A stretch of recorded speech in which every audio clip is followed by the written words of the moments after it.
Doctor Mohammad Yunus বাংলাদেশের এক উজ্জ্বল নক্ষত্র। বর্তমান সময়ের প্রধান উপদেষ্টার দায়িত্ব পালন করছেন ডক্টর মোহাম্মদ ইউনূস। জন্ম ২৮ জুন ১৯৪০ সাল। জন্মস্থান বাথুয়া, হাটহাজারী, চট্টগ্রাম। বাবা হাজী দুল্লাহ মিয়া সওদাগর, মা সুফিয়া খাতুন। ডক্টর মোহাম্মদ ইউনূসের শিক্ষা জীবন শুরু হয় মহাজন ফকিরের স্কুল বিদ্যালয় হতে। ডক্টর মোহাম্মদ ইউনূস সাহিত্য ও আজাদী নামে দুটি পত্রিকার সাথে সরাসরি জড়িত ছিলেন। উপাধি: ক্ষুদ্র ঋণের প্রবর্তক, গরিবের ব্যাংকার ও সামাজিক ব্যবসায় অগ্রদূত। শিক্ষা ও কর্মজীবন: ১৯৫৭ সালে তিনি ঢাকা বিশ্ববিদ্যালয়ের অর্থনীতি বিভাগে ভর্তি হন। ১৯৬০ সালে স্নাতক ও ১৯৬১ সালে স্নাতকোত্তর ডিগ্রি অর্জন করেন। ১৯৬১ সালে চট্টগ্রাম কলেজে অর্থনীতির প্রভাষক হিসেবে নিয়োগ পান। যুক্তরাষ্ট্রের মার্ফিসবোরোতে মিডল টেনেসি স্টেট ইউনিভার্সিটিতে শিক্ষকতা করেন। পরে তিনি চট্টগ্রাম বিশ্ববিদ্যালয়ের অর্থনীতি বিভাগে সহযোগী অধ্যাপক হিসেবে যোগ দেন।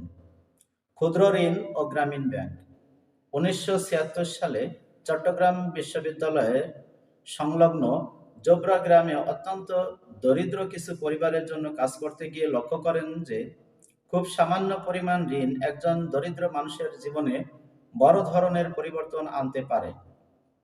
নিজে গরিব মানুষের ঋণের জামিনদার হয়ে স্থানীয় জনতা ব্যাংক থেকে তার প্রকল্পের মাধ্যমে জোবরা গ্রামের গরিব মানুষের ঋণ দেওয়া শুরু করলেন। ২ অক্টোবর ১৯৮৩ সাল তার এই প্রকল্প পূর্ণাঙ্গ ব্যাংকে রূপান্তরিত হয়, যার নাম দেওয়া হয় গ্রামীণ bank.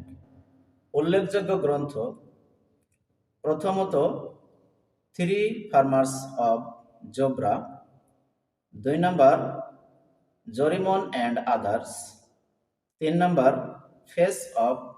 Faces of poverty, ৪ number banker to the poor, ৫ number a world of three zeros. গুরুত্বপূর্ণ পুরস্কার ও সম্মাননা: প্রেসিডেন্ট অ্যাওয়ার্ড ১৯৭৮, রেমন ম্যাগসেসে পুরস্কার ১৯৮৪, স্বাধীনতা পুরস্কার ১৯৮৭, আগা খান অ্যাওয়ার্ড ১৯৯৮, সিউল শান্তি পুরস্কার ২০০৬, শান্তিতে নোবেল পুরস্কার ২০০৬, presidential medal of freedom ২০০৯, Olympic lauryl ২০২০, champion of global change award ২০২১। সর্বশেষ ২০২৪-এর ৫ আগস্টে বাংলাদেশের গণঅভ্যুত্থানে প্রধানমন্ত্রী শেখ হাসিনা পালিয়ে যাবার পর দেশের অন্তর্বর্তী সরকারের প্রধান উপদেষ্টা হিসেবে যোগদান করেন ডক্টর মোহাম্মদ ইউনূস।